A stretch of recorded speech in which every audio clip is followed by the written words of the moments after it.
we are going to continue on with this concept and talk about inventory accounting. We're going to look at how we calculate inventory under perpetual inventory system. And instead of keeping track of all of our cost, we're going to use some methods of estimating our ending inventory. We know accrual accounting. We keep talking about that in this class, but it's basically matching income when we earned it against costs when we incurred it. And so with this chapter relating to inventory, that accrual method still holds true. And the valuation is, because so much can go into inventory, we're going to try to find a way to estimate as accurately as possible the valuation of what's sitting in ending inventory and yet what we show in our cost of goods sold. Inventory, what's left on the shelves at the end of the period, is a current asset, because generally we want to sell our inventory in that current operating cycle. For a merchandising company, inventory consists of goods owned and goods held for sale in the course of a business. So for Target, the inventory is going to consist of all the products sitting on the shelves and back in the warehouse that are available to be sold. Manufacturing companies, it gets a little more complicated. Manufacturing companies have three types of inventory. Think about making these desks or these tables. They have to go and purchase wood and purchase the laminate and purchase some of the metal and purchase paint. Those items are considered raw materials. It's the goods they have to go out and purchase to make the product. Then in the assembly lines, they have to take all these various raw materials, pull them from the raw materials inventory, and utilize those pieces as they're making the desks. Okay? While they're making the desks, that portion of inventory is called work in process. Partially completed products. Once a desk is totally completed, it goes into an aspect of inventory called finished goods. Those finished goods are ready to be sold. So with manufacturing companies, instead of just going out like a Target and buying the end goods to sell, manufacturing companies make those goods. So they purchase the materials to make the goods. They have goods that are, while they're creating them, the work in process. And then they have the finished goods that are all complete and ready to be sold. The work in process and the finished goods each have three components. Cost of the raw materials that go into the product, the cost of the labor used to convert the raw materials to the finished goods, and overhead costs that support the production process. The overhead costs are costs of indirect materials. So it might not be the actual wood and the laminate. It may be things that help accommodate those materials, such as packing products. Indirect labor, such as the supervisors who oversee the work. They're not necessarily right on the production line, like direct labor, but they still are part of the whole process. And factory rent, depreciation of plant assets, and the utilities in the plant. So overhead costs can sometimes amount to a lot of money, even though it's a big lump bucket that items that aren't directly related to the materials get put into. For those of you who are going on in accounting, you're going to have 2 cost accounting classes that primarily focus on all of this. So we're going to cover it very general because you're going to have 8 credit hours of just dealing with cost accounting. Okay? The primary objective of inventory accounting is to apply the accrual accounting to determine the cost of inventory sold during the period. When we value items, we generally do it at what we paid for it, or cost.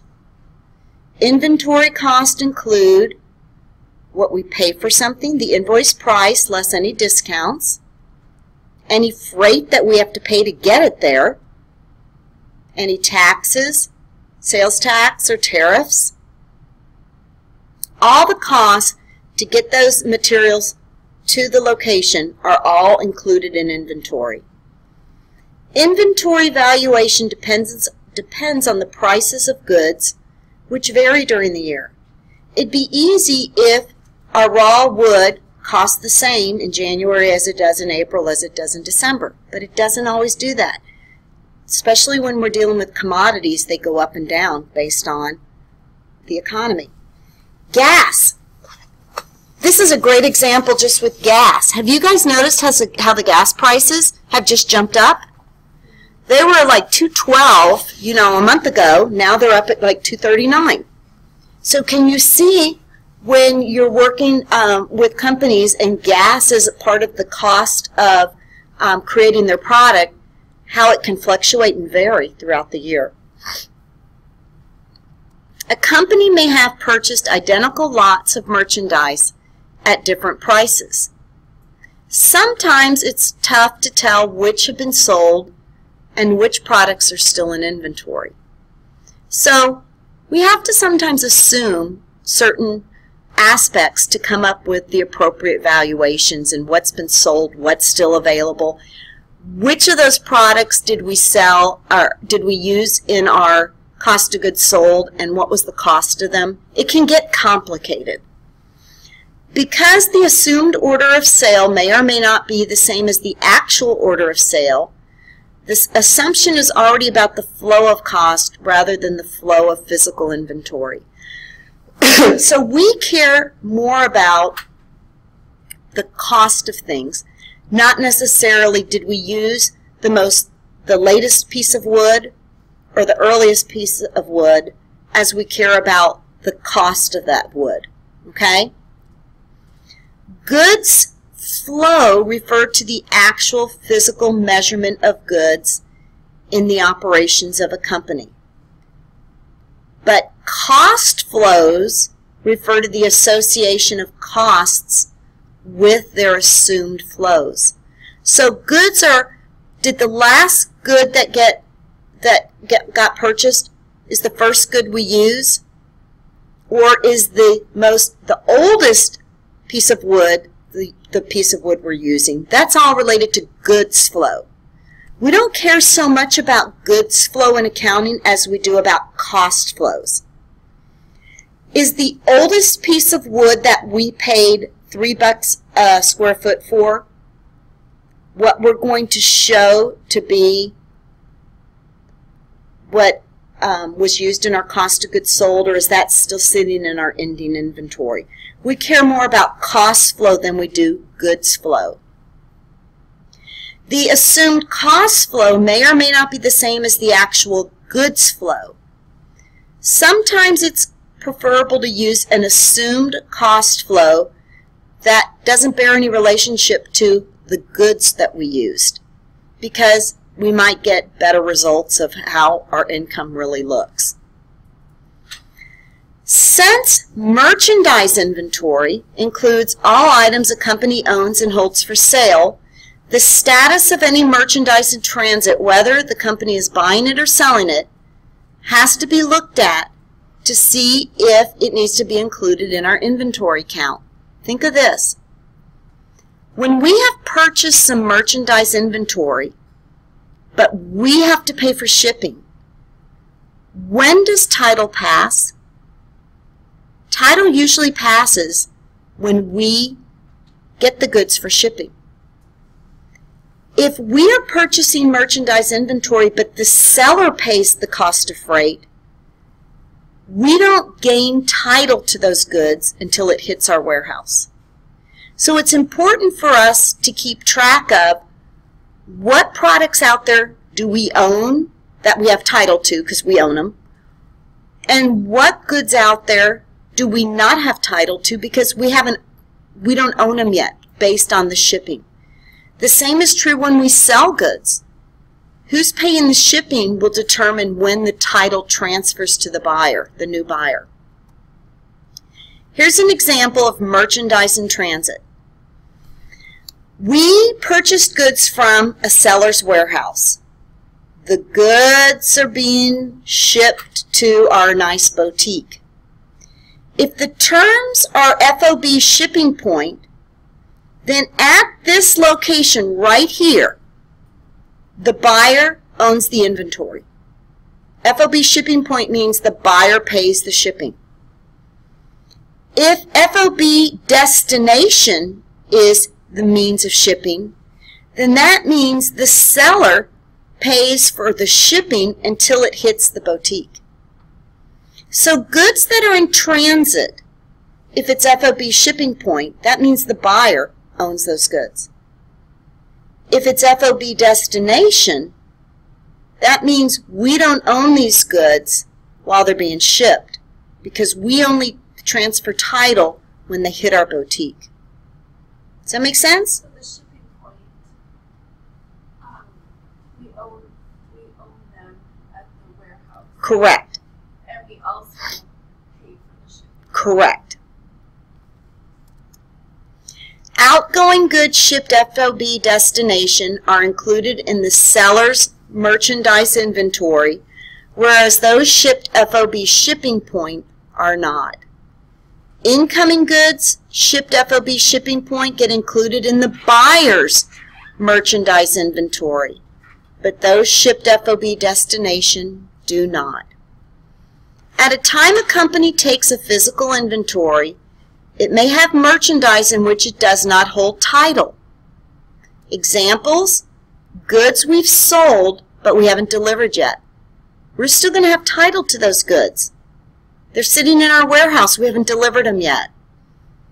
There are also companies that have goods on consignment, which means the merchandise that's in the store is in the store, but we don't truly own that merchandise. We're just renting space to try to sell it. Goods to which the company does not hold title should not be included in its physical inventory. I'm not going to worry about that. So, management has to make a couple choices in determining how they account for inventory. There's two methods in accounting for inventory, the periodic method and the perpetual method. We kind of went over it in the previous chapter.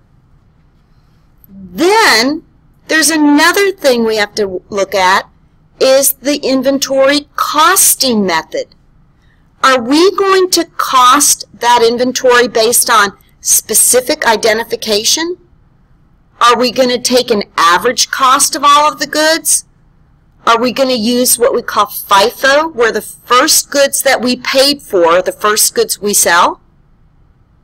Or are we going to use something called LIFO? The last goods we paid for are the first goods we sell. We've got to figure out which method are we going to use.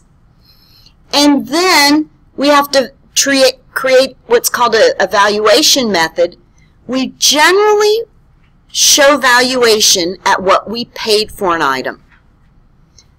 But if the market value is lower than what we paid for an item, we have to use what we call lower of cost or market, or LCM, lower of cost or market. We'll go over some problems.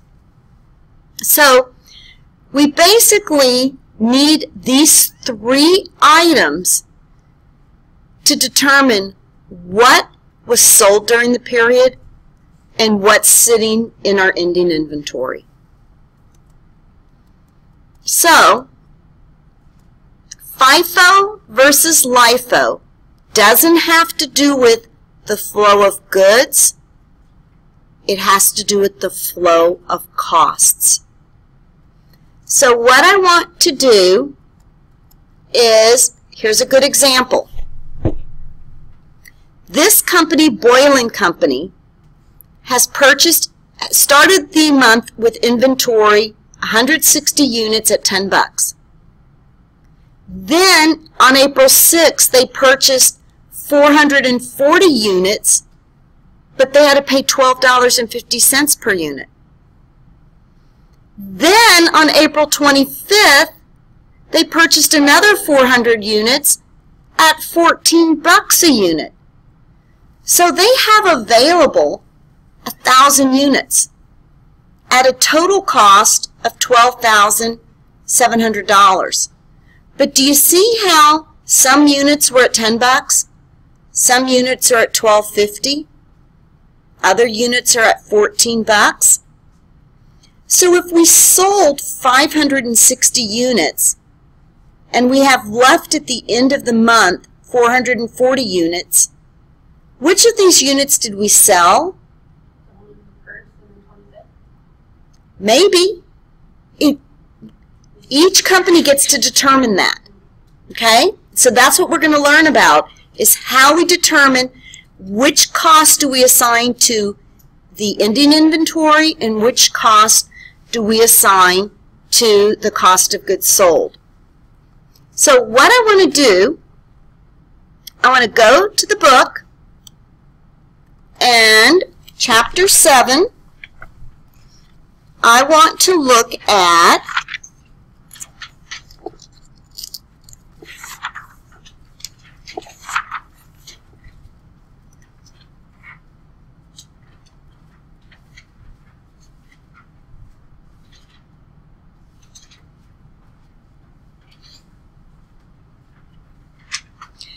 E4A.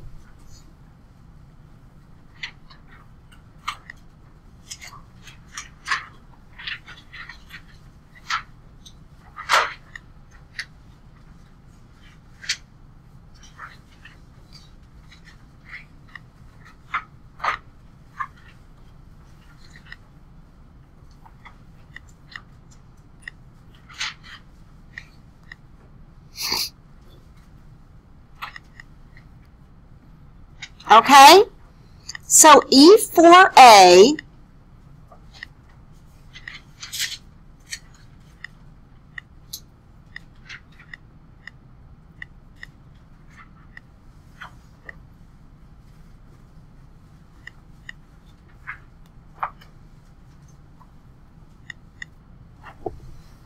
shows us,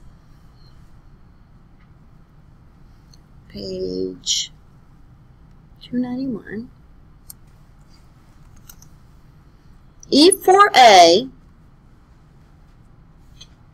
in chronological order, the inventory, purchases, and sales of a single product for a recent month are shown.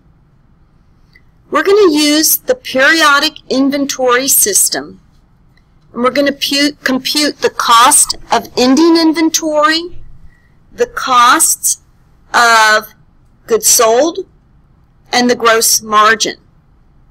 We're going to use all the methods, the average method, the FIFO, the LIFO methods. So what we're going to do here, we see with E4A, we started with beginning inventory of 150 units. On June 4th, we purchased 400 units. On June 12th, we purchased 800 units. On June 16th, we sold 1,300 units. And on June 24th, we purchased 300 units. So, what we're going to do is look at the various methods. What I'm going to do here is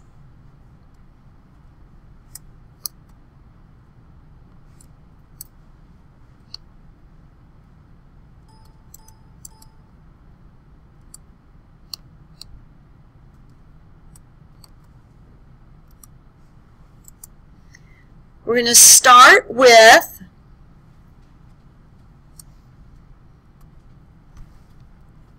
sales. And we can tell, if you look at the book, we had a sale on June 16th of $1,300, didn't we? And we can tell we sold it for 60 bucks, right? So the first thing we're going to do here is we're going to show, this is the number of units. This is the cost. Okay? So we sold 1,300 units at 60 bucks, and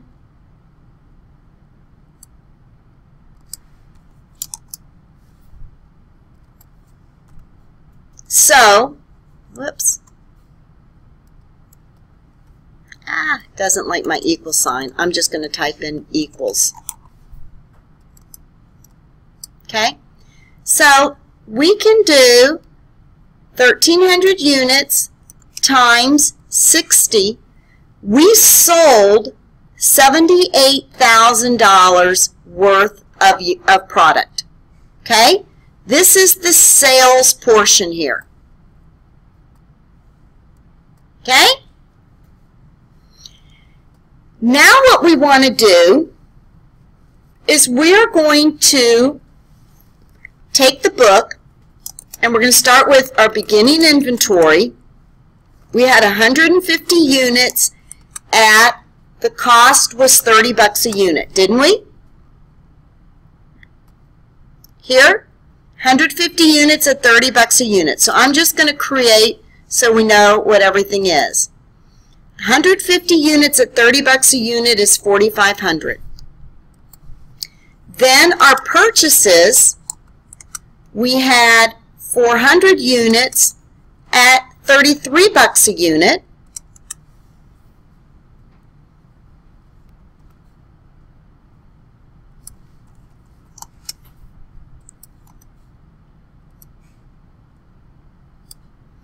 We also had 800 units at 36 bucks a unit.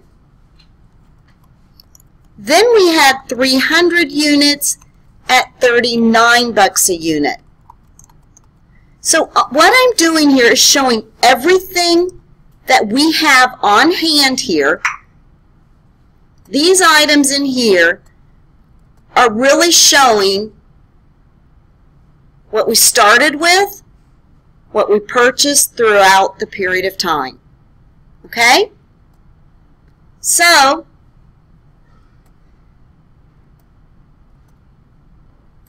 we have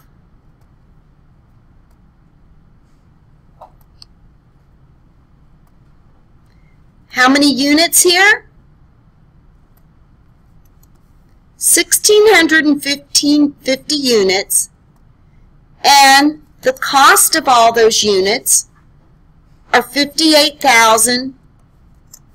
Does that make sense so far?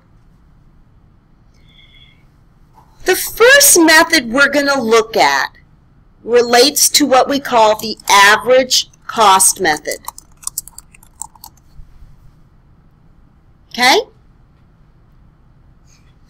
The way we're going to calculate the average cost is we're going to take everything on hand, all 1,650 units, times what it cost for us to purchase those 1,650 units, and we're going to come up with an average cost. So here, what we can do is, if we take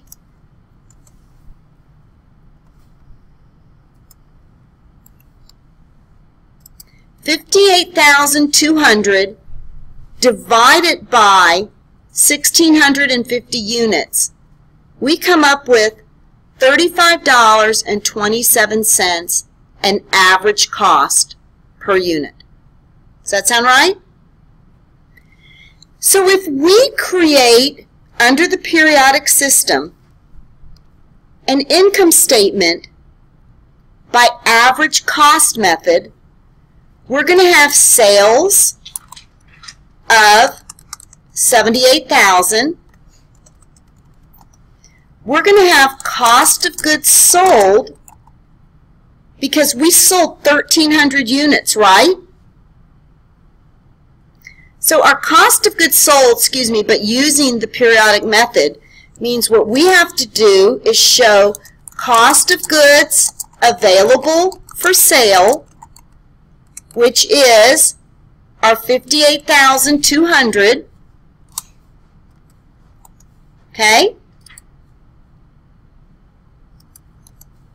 Whoops.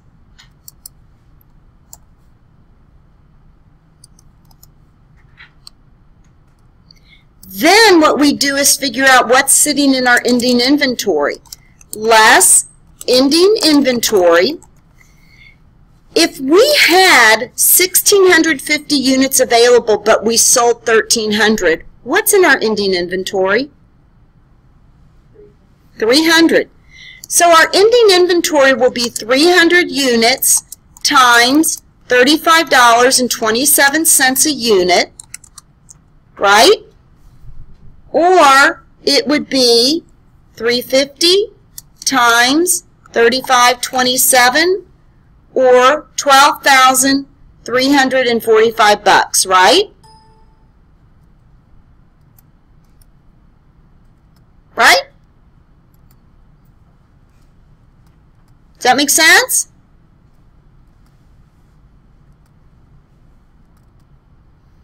So our cost of goods sold then is going to be the difference between all of our goods available for sale minus our ending inventory, or $45,856. Therefore, our gross margin is going to be the difference, or our sales minus our cost of goods sold give us our gross margin of $32,145. Does that make sense? So the way we handled this average cost method is we know our sales price is what we get paid for it. We knew everything that we paid for the goods, but the way we determine what is sitting on hand at the end of the period is taking all the cost and averaging them. So we take all of our cost of $58,200 divided by our total number of units of 1,650. We come up with $35.27. If we know we have on hand 350 units at $35.27, we know what our ending inventory is, so we know what we sold.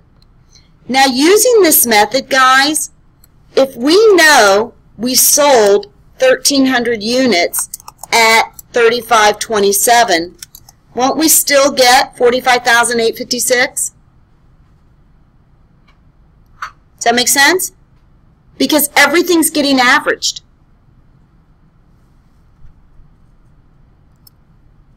So this method allows us to see how we price our inventory based on using an average method, taking what we started the period with plus all of our purchases, and we total them, we come up with an average, and that's what we apply to the ending inventory.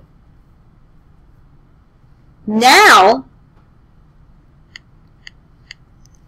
so this is the average method using the periodic average method. Now, let's look at using the periodic inventory method using what we call LIFO. LIFO means the last costs that came in are the first costs we sell. Okay? So this concept, I'm just cutting and pasting this so I don't have to type it all again. But this is going to change.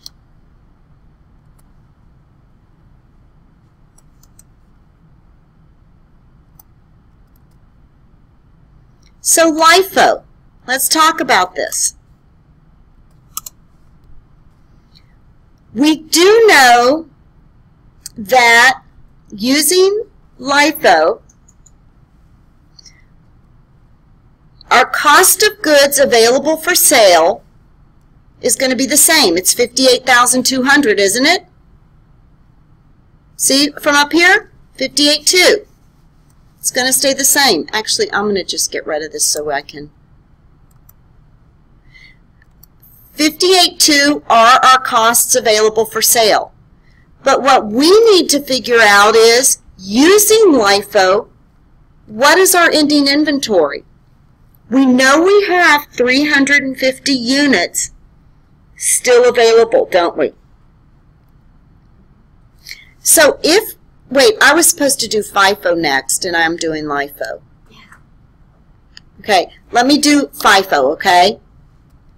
FIFO. FIFO means the first products we bought are the first products that go out.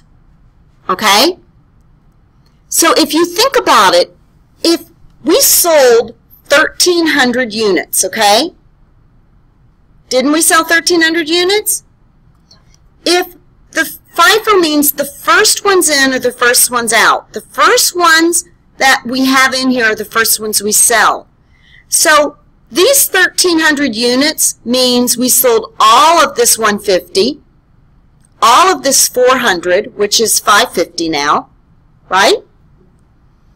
And now we have 750 of this unit we sold, which means what's left on hand at the end of the period, it's going to be 50 of this at 36 bucks and 300 of these at 39 bucks, right? So under FIFO, our ending inventory is going to have 50 units at 36 bucks, or how much is that? Here, I'll equal 50. 1,800, and it has 300 units at 39 bucks, or 11,700. So our ending inventory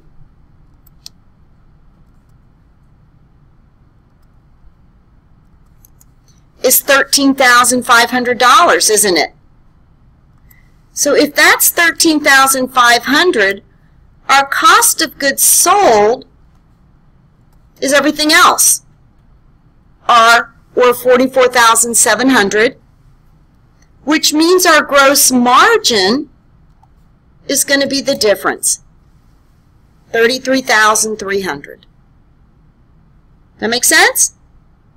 All we're doing here is deciding which of these goods did we sell and which of these goods are still sitting in ending inventory.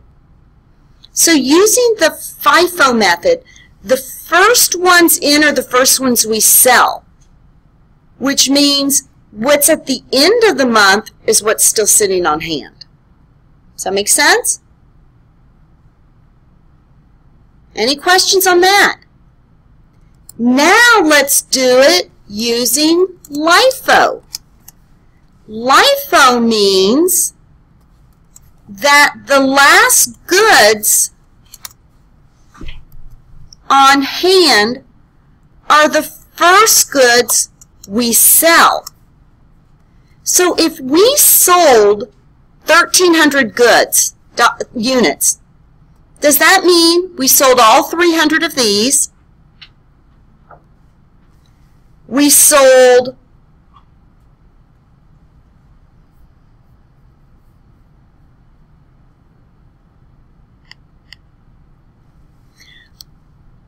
all 800 of these, And how many of these did we sell?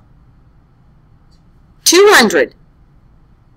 So doesn't that mean our ending inventory using LIFO's ending inventory, wouldn't that mean we have 150 units at $30 a unit, or $4,500, and we have 200 units at $33 a unit, or 13, gosh, what's 13,000, okay, equal 13,200 divided by 2, I'm sorry, what is it? 60,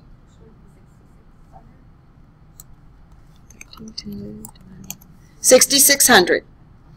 So our ending inventory should be 11,100, which means our cost of goods sold is the difference, and our gross margin is going to be our sales minus our cost of goods sold, our 30,900.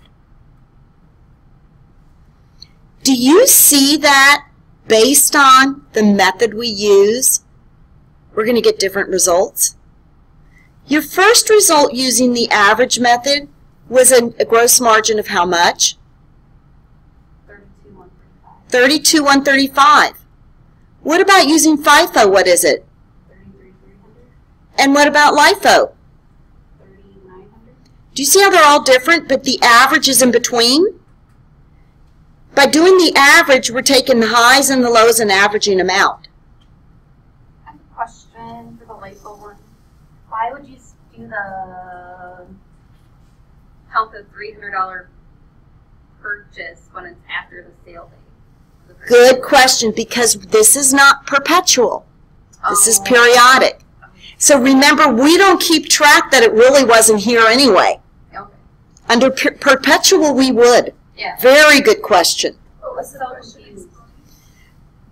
We use for the 300 purchase on the 24th, we use it in the calculation. 1,300.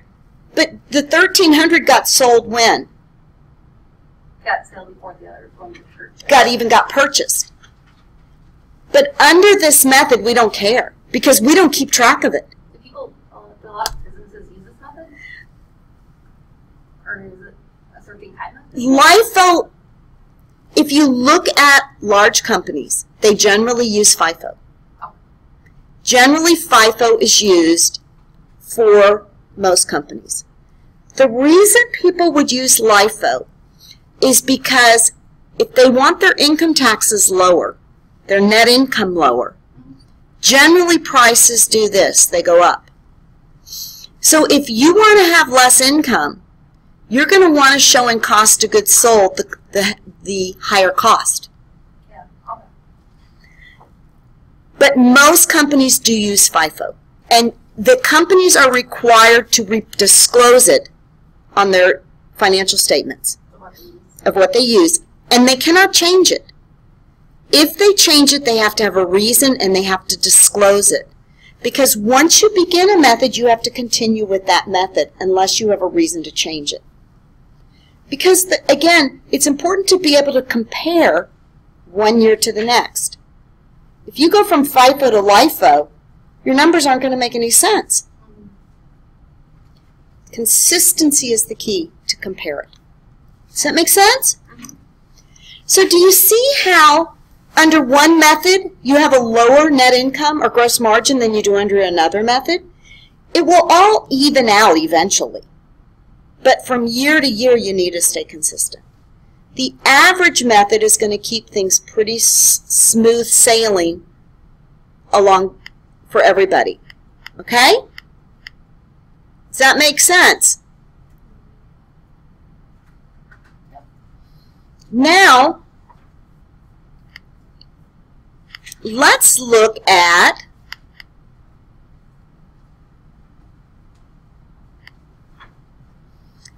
E5A.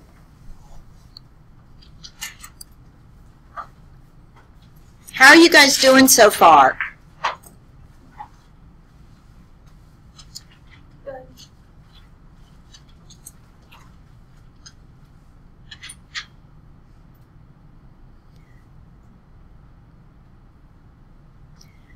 our job here, Mills Inc. sold 120,000 cases of glue at $20 per case during 2014. Its beginning inventory consisted of 20,000 cases at a cost of $12 per case.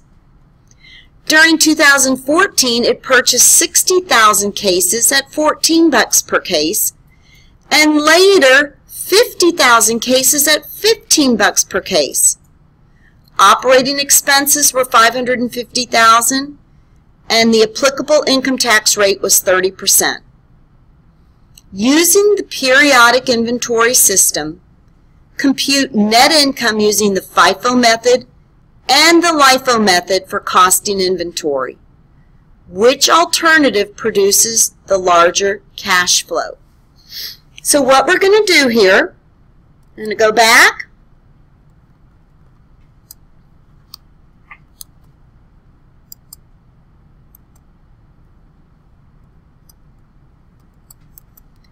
Let's set this up.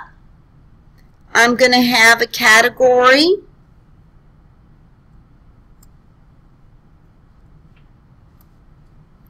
for FIFO and LIFO. Okay?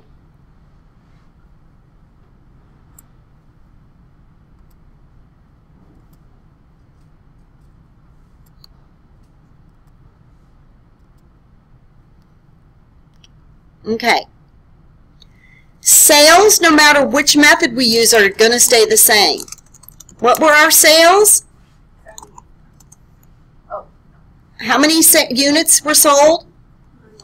120 at $20. And so 120,000 at $20 is what? 240,000. That's going to be the same either way, right? Yep. 240,000.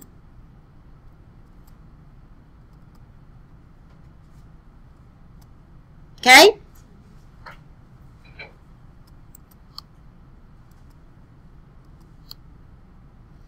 Now, how do we determine cost of goods sold? We start with our beginning inventory, don't we? Our beginning inventory, 20,000 units at $12 a unit, right? Right? Yep. Which is 240,000. Then we had purchases of 60,000 units at $14, which was 840,000. We had 50,000 units at $15, which is 750,000. We had 10,000 units at $15, which was 150,000. So our goods available for sale is the same. Our goods available for sale,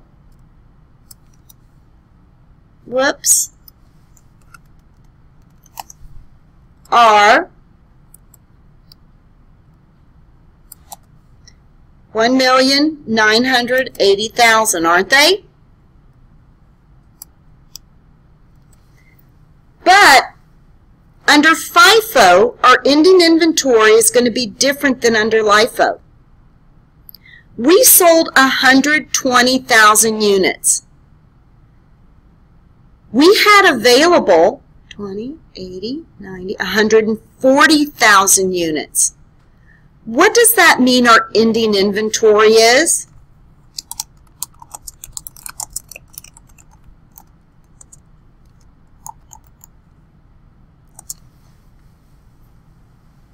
If we sold 120,000 units, but our beginning inventory plus all of our purchases are 140,000 units, but we sold 120, what's on hand at the end of the year? 20, right? We started the year with 20,000 units. We purchased 60,000, 50,000, and 10,000. How much does that total? 140, right? 20 plus 60 is 80, plus 50 is 130, plus 10 is 140. If we sold 120, what do we have to have left? 20,000. So our 20,000 using FIFO. FIFO means the first ones in are the first ones we sell. So our ending inventory would be the last ones in there, right? So FIFO would mean we have 20,000 units at how much cost? $15, right? Do you see how these last units here, this 10,000 was purchased at 15, this 50,000 was purchased at 15? So that means using FIFO, the first ones in are the first ones we sell. So our ending inventory is going to be these last ones. So 20,000 units at $15 means our ending inventory using FIFO would be 300,000. Okay? Does that make sense?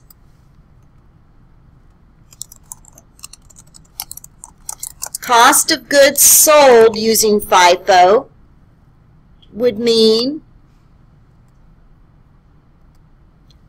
that our sales minus our ending inventory gives us our cost of goods sold. I'm doing something wrong. Oh, cost of goods sold.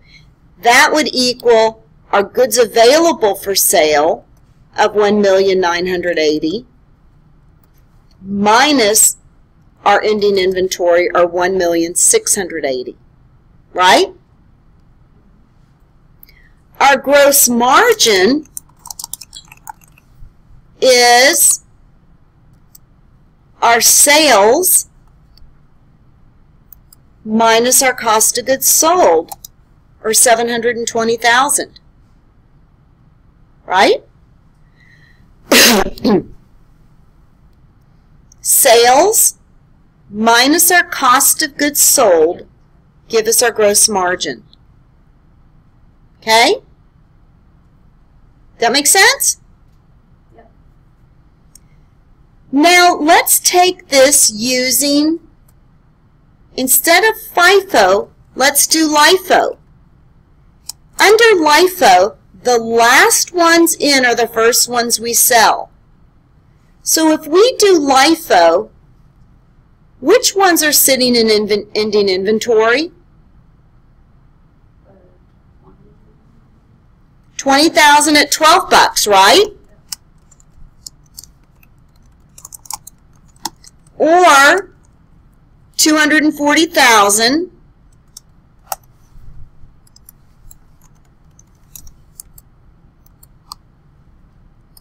So our cost of goods sold are going to be our goods available for sale minus our ending inventory, or cost of goods sold of 1,740,000.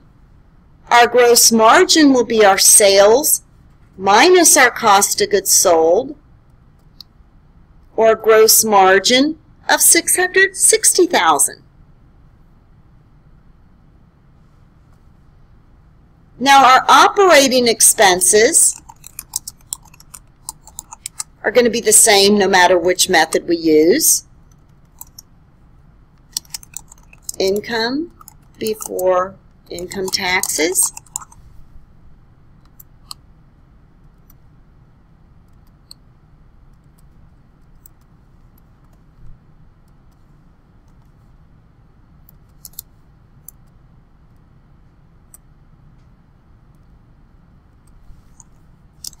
Income taxes at 30% would be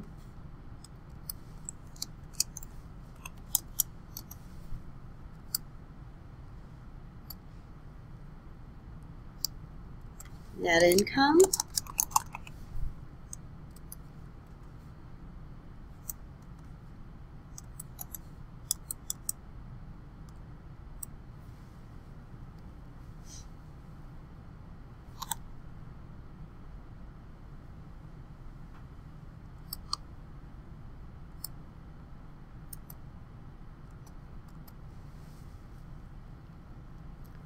Do you see how using LIFO versus using FIFO?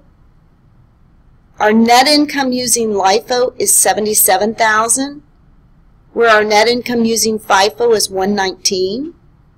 Because using LIFO, we took the more expensive goods and showed that we sold them. Using FIFO, we took the cheaper goods and showed we sold those.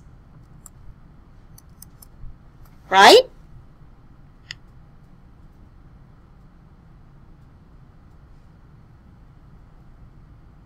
Does that make sense, guys?